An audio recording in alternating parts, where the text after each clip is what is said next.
ఏపీలో ఎన్నికల షెడ్యూల్ రాకముందే వేడి రాజుకుంది. ప్రస్తుతం ప్రధాని మోడీ దృష్టి అంతా గెలుపు వచ్చే అభ్యర్థులను ఎంపిక చేసుకోవడం, ప్రజలను తమ వైపు తిప్పుకోవడం పైనే ఉంది. ఈ విషయంలో అధికార వైసీపీ, విపక్ష టీడీపీ తమదైన శైలిలో ముందుకు వెళ్తున్నాయి. కాగా రాష్ట్రంలోని వివిధ ప్రాంతాలు వైసీపీ క్యాడర్తో సీఎం జగన్ సమావేశాలు నిర్వహించనున్నారు. దీనిపై వైసీపీ నాయకత్వం నుంచి పార్టీ శ్రేణులను సమాచారం అందింది.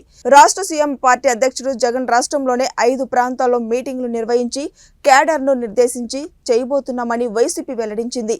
4 నుంచి 6 జిల్లాలను కలిపి ఒక సమావేశం నిర్వహిస్తున్నారని తెలిపారు.